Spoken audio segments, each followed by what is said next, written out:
CM Revanth Reddy విదేశీ investment tour తో తెలంగాణకు భారీగా పెట్టుబడులు వచ్చాయి. ప్రభుత్వ లక్ష్యాలు పరిశ్రమలకు సర్కార్ అందించే సహకారం వివరిస్తూ ప్రపంచ దిగ్గజ కంపెనీలను ఒప్పించి మెప్పించి రాష్ట్రంలో భారీ పెట్టుబడులను సాధించారు రేవంత్. తెలంగాణ అభివృద్ధి కోసం కావాల్సిన పెట్టుబడుల్ని సాధించడమే లక్ష్యంగా అమెరికా, దక్షిణ కొరియాలో పర్యటించిన సీఎం రేవంత్ రెడ్డి బృందం పలు దిగ్గజ కంపెనీలతో ఒప్పందాలు కుదుర్చుకుంది. 10 రోజుల అమెరికా, దక్షిణ కొరియా పర్యటనలో సీఎం రేవంత్ రెడ్డి బృందం ప్రపంచంలోని టాప్ కంపెనీ ప్రతినిధులతో ప్రత్యేకంగా బిజినెస్ మీట్లు నిర్వహించింది. అమెరికాలోని గూగుల్, యాపిల్ క్యాంపస్ లో స్టాన్ఫోర్డ్ యూనివర్సిటీని సందర్శించింది. ప్రపంచ బ్యాంక్ ప్రెసిడెంట్ తో ప్రత్యేకంగా సమావేశమై Musi corridor development, future city, net zero city ప్రాజెక్టులపై ఆర్థిక సహకారాన్ని కోరింది. ఐటీ దిగ్గజ కంపెనీ కాగ్నిజెంట్ హైదరాబాద్ లో తన కార్యకలాపాలను మరింత విస్తరించేందుకు ఒప్పందం కుదిరింది. ఐటీ కంపెనీ ట్రైజీన్ హైదరాబాద్ లో artificial intelligence innovation development delivery centre ఏర్పాటుకు ఎంఓయూ చేసుకుంది. వాల్స్ కర్రా హోల్డింగ్, బిహబ్ సంస్థ స్టార్టప్ కంపెనీలలో 839 కోట్ల ఇన్వెస్ట్మెంట్ చేసేందుకు డీల్ కుదిరింది. ఫార్మాసిటికల్ రంగంలో టాప్ కంపెనీగా ఉన్న కార్నింగ్ హైదరాబాద్ లో ఫార్మా గ్లాస్ ట్యూబ్ తయారీ కేంద్రం ఏర్పాటుకు ఎంఓయూ కుదుర్చుకుంది. ప్రస్తుతం జీనోమ్ వ్యాలీలో ఉన్న వీవింట్ ఫార్మా 400 కోట్ల పెట్టుబడితో హైదరాబాద్ లో కొత్తగా ఇంజెక్టబుల్ తయారీ యూనిట్ ఏర్పాటు చేయనుంది. దక్షిణ కొరియాలో సీఎం రేవంత్ రెడ్డి ప్రెజెంటేషన్ పై ఆసక్తి కనబర్చిన ఎల్ఎస్ గ్రూప్ అధినేత కు చావున్ పెట్టుబడుల విస్తరణకు అంగీకరించారు. ఆగస్టు 15న 3వ విడత రుణమాఫీకి ప్రభుత్వం సర్వం సిద్ధమైంది.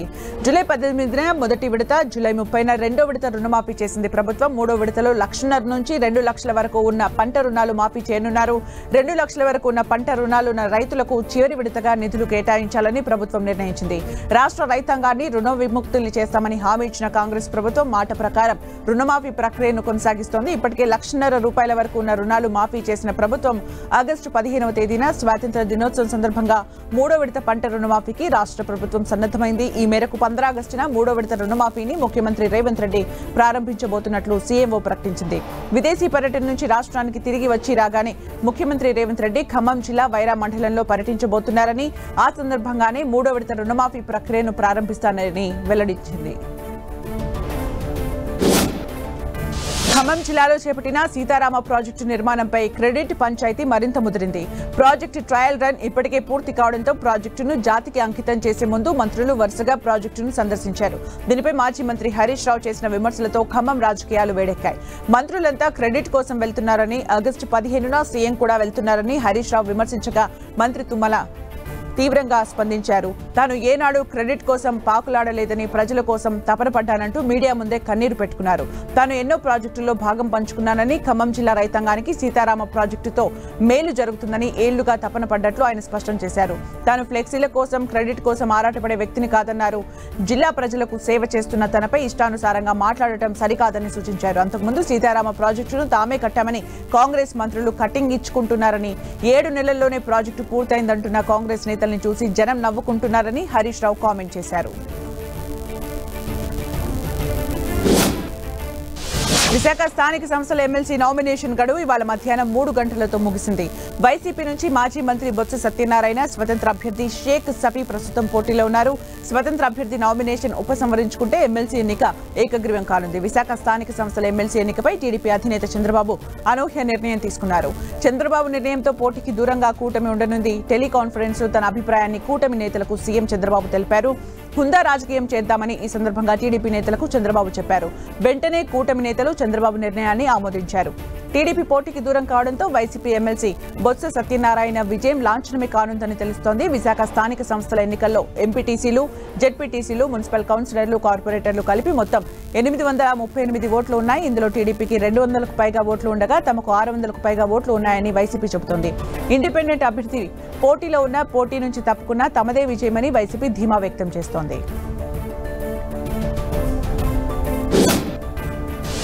విజయవాడ ఏసీబీ కార్యాలయంలో జోగి రాజీవ్ విచారణ ముగిసింది. ప్రభుత్వ హాస్పిటల్లో వైద్య పరీక్షలు చేయించిన అనంతరం ఆయన్ను ఏసీబీ కోర్టులో ప్రవేశపెట్టారు. సిఐడి స్వాధీనంలో ఉన్న భూములను జోగి రమేష్ కుమారుడు కొనుగోలు చేసి విక్రయించినట్లు ఆరోపణలు వచ్చాయి. ఎన్టీఆర్ జిల్లా అంబాపురం గ్రామం సర్వే నెంబర్ 87లో 2,300 గజాల అగ్రిగోల్డ్ భూమి వివాదంలో ఉంది. దీన్ని ఏపీ సిఐడి స్వాధీనం చేసుకుంది. అగ్రిగోల్డ్ భూములు వివాదంలో ఉండటాన్ని సాకుగా తీసుకుని జోగి తనయుడు రాజీవ్, జోగి రమేష్ బాబాయ్ జోగి వెంకటేశ్వరరావు కలిసి చెరో 1000 గజాలకు పైగా తమ పేరుతో రాయించుకున్నట్లు ఆరోపణలు వచ్చాయి. ఈ ఆరోపణల నేపథ్యంలో రాజీవ్ను ఏసీబీ అరెస్ట్ చేసింది. జోగి రాజీవ్ సహా 9 మందిపై సిఐడి ఏసీబీ కేసులు నమోదు చేసింది. సబ్ రిజిస్ట్రార్ నాగేశ్వరరావు, తహసీల్దార్ జాహ్నవి కీలకంగా వ్యవహరించినట్లు తెలిపింది. 712 సెక్షన్ 120B 420 సెక్షన్ల కింద ఏసీబీ కేసు నమోదు చేసింది. 420, 409, 467, 471, 120B రెడ్ విత్ 34 సెక్షన్ కింద సిఐడి కేసులు పెట్టింది. మరోవైపు ఏసీబీ సోదాలపై మాజీ మంత్రి జోగి రమేష్ మండిపడ్డారు. కూటమి ప్రభుత్వంపై మాజీ మంత్రి జోగి రమేష్ ఫైర్ అయ్యారు. ఇది జోగి రమేష్ పై జరిగిన దాడి కాదని, బలహీన వర్గాలపై జరుగుతున్న దాడిగా అభివర్ణించారు. అగ్రిగోల్డ్ వ్యవహారంలో తాను ఎలాంటి తప్పు చేయలేదన్నారు. తాను తప్పు చేసి ఉంటే విజయవాడ నడిబొడ్డున ఊరేసుకుంటా అంటూ మండిపడ్డారు జోగి రమేష్.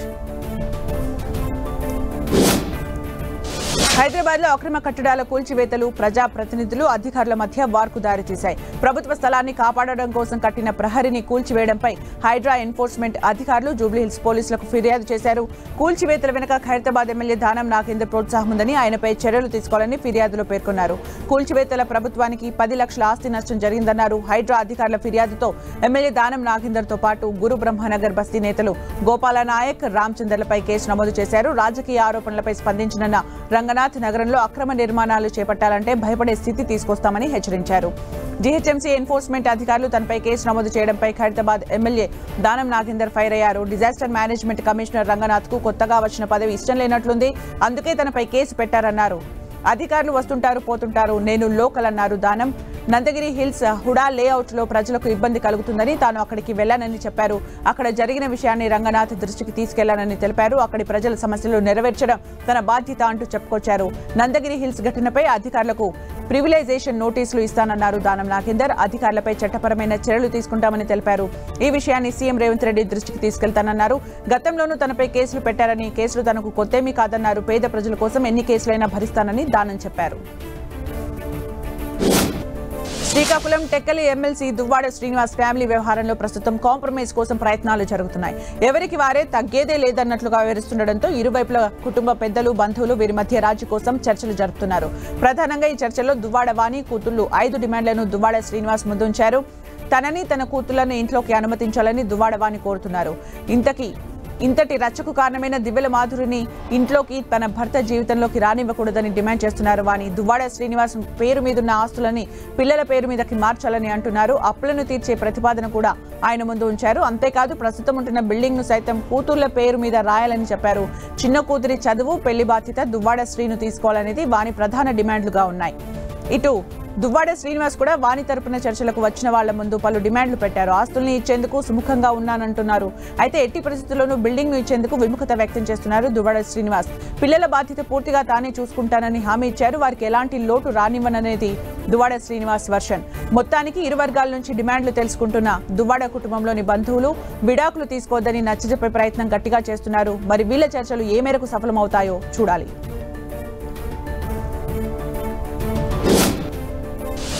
తెలంగాణ వ్యాప్తంగా ఏసీబీ సోదాలు కలకలం రేపాయి. రాష్ట్రంలోని పలు విద్యార్థుల హాస్టల్స్ పై ఏసీబీ అధికారులు రైడ్స్ నిర్వహించారు. విద్యార్థులకు అందించే ఆహార పదార్థాలపై తనిఖీలు చేపట్టారు అధికారులు. నిజామాబాద్ నగరంలోని కోటగల్లి ఎస్సీ గర్ల్స్ హాస్టల్లో ఏసీబీ అధికారులు సోదాలు చేశారు. ఇవాళ ఉదయం నుంచి ఆకస్మిక తనిఖీలు నిర్వహించారు అధికారులు. ఇప్పటి వరకు కేవలం నేరుగా లంచం తీసుకునే వారిపై మాత్రమే ఫోకస్ పెట్టిన ఏసీబీ తాజాగా రూట్ మార్చి అక్రమాలు జరిగాయన్న సమాచారంపై ఆకస్మిక తనిఖీలకు శ్రీకారం చుట్టింది.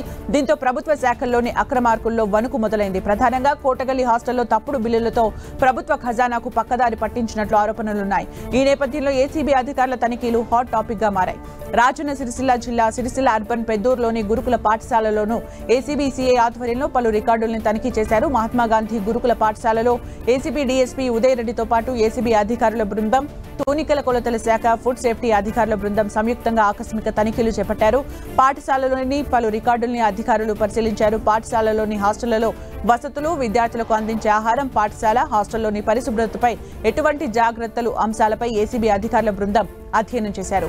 మంచిర్యాల జిల్లా వేమనపల్లి ఆశ్రయ పాఠశాలలో ఆకస్మిక తనిఖీలు చేపట్టారు ఏసీబీ అధికారులు. పాఠశాలకు సంబంధించిన అన్ని రికార్డుల్ని క్షేత్రస్థాయిలో పరిశీలించారు.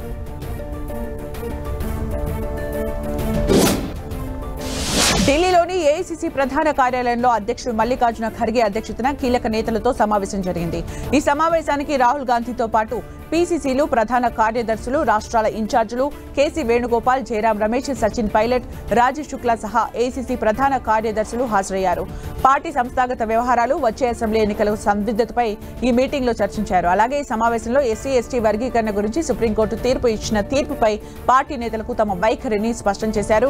అంతేకాకుండా త్వరలో రాష్ట్రాల వారీగా రాహుల్ గాంధీ బహిరంగ సభలు నిర్వహించనున్నట్లు సమాచారం. హర్యానా, మహారాష్ట్ర, జమ్మూ కాశ్మీర్, ఢిల్లీ, బీహార్, జార్ఖండ్ అసెంబ్లీ ఎన్నికల నేపథ్యంలో కులగణన అంశాన్ని ప్రజల్లోకి తీసుకెళ్లే దిశగా కాంగ్రెస్ కసరత్తు చేస్తోందని హస్తం నేతలు చెబుతున్నారు. కులాల వారీగా జనగణన జరిగితేనే వెనుకబడిన వర్గాల ప్రజలకు న్యాయం జరుగుతుందని కాంగ్రెస్ నేతలు చెబుతున్నారు.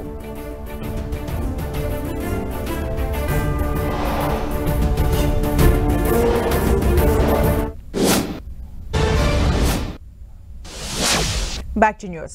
స్వాతంత్ర దినోత్సవం వేళ దేశ రాజధాని ఢిల్లీలో హై అలర్ట్ ప్రకటించారు. ఢిల్లీలోని కీలక ప్రాంతాల్లో అధికారులు భద్రతను కట్టుదిట్టం చేశారు. ఎర్రకోట, రాష్ట్రపతి భవన్, ప్రధాని నివాసం దగ్గర భారీగా పోలీసులు మోహరించారు. ఇండియా గేట్, మెట్రో స్టేషన్స్ తో పాటు రద్దీ ప్రాంతాల్లో భారీ బందోబస్తు ఏర్పాటు చేశారు. వికసిత భారత్ పేరుతో 78వ స్వాతంత్ర వేడుకలు నిర్వహిస్తున్నారు. 11వసారి ఎర్రకోటపై జెండా ఎగురవేయనున్నారు ప్రధాని మోదీ. స్వాతంత్ర వేడుకలకు ఎర్రకోటలో ఏర్పాట్లు పూర్తి చేశారు. 10,000 మంది పోలీసులతో భద్రతా ఏర్పాట్లు చేశారు. ఎర్రకోటలో వేడుకలకు దాదాపు 20,000 మంది ప్రజలు హాజరయ్యే అవకాశం ఉంది. ఆగస్టు 15 వేడుకల భద్రతా ఏర్పాట్లను ఢిల్లీ పోలీస్ కమిషనర్ సంజయ్ అరోరా పర్యవేక్షిస్తున్నారు. ఢిల్లీలోని ప్రధాన జంక్షన్స్ లో ఎర్రకోటకు వెళ్లే రోడ్లతో పాటు పలు ముఖ్య ప్రాంతాల్లో 700 AI ఆధారిత ఫేషియల్ రికగ్నిషన్ కెమెరాలను ఏర్పాటు చేశారు. ప్రధానమంత్రి, ఇతర వీవీఐపీ అతిథుల భద్రత కోసం మల్టిపుల్ లేయర్ సెక్యూరిటీని నియమించినట్లు అధికారులు తెలిపారు. AI కెమెరాలకు స్మార్ట్ ఫోన్ అప్లికేషన్తో లింక్ చేశామని, దీని ద్వారా వేడుకల్లో పాల్గొన్న వారిని పోలీసులు ఈజీగా గుర్తిస్తారని అధికారులు తెలిపారు. కోల్కతా జూనియర్ డాక్టర్ హత్యాచార ఘటన వెస్ట్ బెంగాల్ ను కుదిపేస్తోంది. జూనియర్ డాక్టర్ హత్య కేసుపై సీబీఐ విచారణకు ఆదేశిస్తూ కోల్కతా హైకోర్టు ఉత్తర్వులు జారీ చేసింది. Bengal CM Mamata Banerjee dead line కంటే ముందే హైకోర్టు సంచలన నిర్ణయం తీసుకుంది. జూనియర్ డాక్టర్ హత్యపై దేశవ్యాప్త ఆందోళనలు జరుగుతున్నాయి. సీబీఐ విచారణతో నిజాలు నెగ్గుతేలుతాయని కోల్కతా హైకోర్టు వ్యాఖ్యానించింది. మరోవైపు జూనియర్ డాక్టర్ మృతిపై మరిన్ని విషయాలు వెలుగులోకి వచ్చాయి. వైద్యురాలు బలవన్మరణం చేసుకుందని, మరణించిందని ఆమె కుటుంబ సభ్యులకు ఆసుపత్రి నుంచి ఫోన్ వెళ్లినట్లు తెలుస్తోంది. జూనియర్ డాక్టర్ కుటుంబ సభ్యులకు ఫోన్ చేసిన అధికారిని పోలీసులు విచారించారు. హత్యను బలవన్మరణంగా ఎందుకు చెప్పాల్సి వచ్చిందనే కోణంలో పోలీసులు ఆయన్ని ప్రశ్నించారు. అలాగే ఈ కేసులో అనుమానం ఉన్న 7 జూనియర్ డాక్టర్స్ ని కూడా పోలీసులు విచారించారు. ఇక జూనియర్ డాక్టర్ హత్యపై అగ్గి మీద గుగ్గిలమవుతున్నారు మిగతా వైద్యులు. తమ డిమాండ్లు నెరవేరే వరకు, న్యాయం జరిగే వరకు సమ్మెను విరమించబోమని ఇప్పటికే the federation of resident doctors association తెలిపింది. నో సేఫ్టీ, నో డ్యూటీ అంటూ వారు ప్లకార్డులను ప్రదర్శించారు. వీరితో పాటుగా కోల్కతా, బెంగాల్లోని ఇతర ప్రాంతాలకు చెందిన మహిళలు వినూత్న ఆందోళనకు సిద్ధమవుతున్నారు. వారంతా బుధవారం అర్ధరాత్రి నిరసన చేపట్టాలని నిర్ణయించారు. స్వాతంత్ర్యం వచ్చిన అర్ధరాత్రి మహిళల స్వాతంత్ర్యం కోసం పేరిట వారు బుధవారం రాత్రి 11:55 నిరసనను ప్రారంభించనున్నారు. వచ్చే నెల 9న జరిగే జీఎస్టీ కౌన్సిల్లో కీలక నిర్ణయాలు తీసుకునే అవకాశం ఉందని తెలుస్తోంది. కేంద్ర ఆర్థిక మంత్రి నిర్మలా సీతారామన్ నేతృత్వంలో సెప్టెంబర్ 9న ఢిల్లీలో జీఎస్టీ కౌన్సిల్ 54వ సమావేశం జరగనుంది. ఈ మీటింగ్లో పలు స్లాబ్లను జీఎస్టీ కౌన్సిల్ కుదించే అవకాశం ఉన్నట్లు తెలుస్తోంది. జూన్ 22న భేటీ అయిన జీఎస్టీ కౌన్సిల్ తదుపరి సమావేశంలో పలు కీలక నిర్ణయాలు తీసుకోనున్నట్లు అప్పుడే సంకేతాలు ఇచ్చింది. తాజా జీఎస్టీ కౌన్సిల్ మీటింగ్ తేదీ ఖరారు కావడంతో ఏ స్లాబుల్లో కుదిస్తారో అన్న చర్చ మొదలైంది. జీఎస్టీ కౌన్సిల్లో కేంద్ర ఆర్థిక మంత్రితో పాటు రాష్ట్రాల ఆర్థిక మంత్రులు సభ్యులుగా ఉంటారు. వచ్చే నెల జరగబోయే ఈ మీటింగ్లో రేట్ల హేతుబద్ధీకరణపై చర్చించే అవకాశం ఉంది. అలాగే ప్రస్తుతం ఉన్న పన్ను స్లాబుల్ని కుదించే అవకాశం ఉంది. గత సమావేశంలోనే ఈ మేరకు ఆర్థిక మంత్రి నిర్మలా సీతారామన్ ప్రకటన చేశారు. బీహార్ డిప్యూటీ సీఎం సుమంత్ చౌదరి దీనిపై ప్రెజెంటేషన్ ఇవ్వనున్నారు. ఇన్సూరెన్స్ పై జీఎస్టీ తొలగించాలన్న డిమాండ్ తెరపైకి రావడంతో ప్రస్తుతం బీమాపై ఉన్న జీఎస్టీని తగ్గించే అవకాశం ఉందని తెలుస్తోంది. యుఎస్ ప్రెసిడెంట్ జో బైడెన్ పై కీలక వ్యాఖ్యలు చేశారు రిపబ్లికన్ పార్టీ అధ్యక్ష అభ్యర్థి డొనాల్డ్ ట్రంప్. ఎక్స్ అధినేత ఎలాన్ మస్క్ ఇంటర్వ్యూలో ట్రంప్ హాట్ కామెంట్స్ చేశారు. పార్టీలో తిరుగుబాటు కారణంగానే జో బైడెన్ అధ్యక్ష రేసు నుంచి వైదొలగాల్సి వచ్చిందని ట్రంప్ చెప్పారు. ఇటీవల జరిగిన డిబేట్లో బైడెన్ తో చాలా ఘోరంగా ఓడించానని, అందుకే ఆయన అధ్యక్ష రేసు నుంచి డెమోక్రటిక్ పార్టీ బయటకు పంపించిందన్నారు. ప్రస్తుతం అమెరికాకు బలమైన అధ్యక్షుడు కావాలని, గత ఎన్నికల్లో తాను గెలిచి బైడెన్ ఓడిపోయి ఉంటే యుక్రెయిన్పై రష్యా దాడి చేసేదే కాదన్నారు. పుతిన్తో తాను చాలాసార్లు మాట్లాడానని, ఆయన తనకు చాలా గౌరవం ఇస్తారని ట్రంప్ చెప్పారు. ఇక డెమోక్రటిక్ పార్టీ అధ్యక్ష అభ్యర్థి కమలా హ్యారిస్ పై ట్రంప్ విరుచుకుపడ్డారు. ప్రస్తుతం అమెరికాకు అధ్యక్షుడు ఉన్నా లేనట్లేనని, కమలా హ్యారిస్ వస్తే పరిస్థితి మరింత దారుణంగా ఉంటుందని విమర్శించారు. కమలా హ్యారిస్ గెలిస్తే అమెరికాను నాశనం చేస్తుందని, 50 నుంచి 60 మిలియన్ల అక్రమ వలసదారులు దేశంలోకి ప్రవేశిస్తారన్నారు. అతివాద భావాజాలం ఉన్న వారంతా అమెరికాలో నేరాలకు పాల్పడే అవకాశం ఉందని ఆయన ఆందోళన వ్యక్తం చేశారు. తాను అధికారంలోకి రాగానే వలస చట్టాల్ని మరింత కఠినంగా అమలు చేస్తానని ట్రంప్ చెప్పారు. చరిత్రలోనే ఎన్నడూ చూడని విధంగా బహిష్కరణల ప్రక్రియ చేపడతానన్నారు. అమెరికన్ల కలల్ని నెరవేరుస్తానని, ఉద్యోగాలను సృష్టిస్తానని ట్రంప్ భరోసా ఇచ్చారు. యుఎస్ షార్ట్ సెల్లర్ హిండెన్బర్గ్ ఆరోపణలతో ఉక్కిరిబిక్కిరి అవుతున్న అదానీ గ్రూప్ కు మోర్గాన్ స్టాన్లీ రూపంలో ఊరట లభించింది. అదానీ గ్రూప్ షేర్లను ఇక్కడి నుంచి తాము రివ్యూ చేస్తామని మోర్గాన్ స్టాన్లీ ప్రకటించింది. దీంతో అదానీ గ్రూప్ కంపెనీల్లోకి విదేశీ పెట్టుబడులకు మార్గం సులభమైంది. మోర్గాన్ స్టాన్లీ తాజా నిర్ణయంతో రాబోయే మరికొన్ని వారాల్లో అదానీ గ్రూప్లోకి దాదాపు 10,000 కోట్లకు పైగా పెట్టుబడులు రావచ్చనే అంచనాలు వినిపిస్తున్నాయి. వేర్వేరు ఇన్వెస్టర్లు ఈ గ్రూప్లో పెట్టే పెట్టుబడి విలువ పెరగనుంది. ఇప్పటి వరకు అదానీ గ్రూప్ విషయంలో తాము విధించిన ఆంక్షలను తొలగిస్తున్నట్లు మోర్గాన్ స్టాన్లీ క్యాపిటల్ ఇంటర్నేషనల్ తెలిపింది. ఈ నెల నుంచే ఇండెక్స్ రివ్యూలో తాము మార్పులు చేస్తున్నట్లు తెలిపింది. అదానీ గ్రూప్ కంపెనీల సెక్యూరిటీల number of shares, foreign inclusive factory, domestic inclusion ఫ్యాక్టరీలను వతమ ఇండెక్స్ పరిధిలోకి తీసుకొస్తున్నట్లు తెలిపింది. వీటితో ప్రీ ఫ్లోట్ షేర్లు కూడా ఉంటాయని మోర్గాన్ స్టాన్లీ తెలిపింది. ఇటీవలే సెబీ చైర్పర్సన్ పై తీవ్ర ఆరోపణలు చేసిన హిండెన్బర్గ్ ఆమెకు అదానీ గ్రూప్ తో సంబంధాలు ఉన్నాయని విమర్శలు గుప్పించింది. బెర్ముడా, మారిషస్ లోని ఆఫ్ షోర్ ఫండ్స్ లో తనకు పెట్టుబడులు ఉన్నాయని సెబీ చీఫ్ మాధబీ బచ్ స్పందన ద్వారా తెలుస్తోందని, ఈ ఫండ్స్ ను ఆమె భర్త ధావల్ చిన్ననాటి మిత్రుడు నడుపుతున్న విషయం కూడా తేలిందని పేర్కొంది. ప్రస్తుతం ఆయన అదానీ గ్రూప్ లో డైరెక్టర్ గా సేవలు అందిస్తున్నారని హిండెన్బర్గ్ తెలిపింది. మెటల్ బ్యాంక్ స్టాక్స్ అత్యంత నిరుత్సాహకర ప్రదర్శనను ఇవాళ దేశీయ మార్కెట్లు నష్టాలతో ముగిశాయి.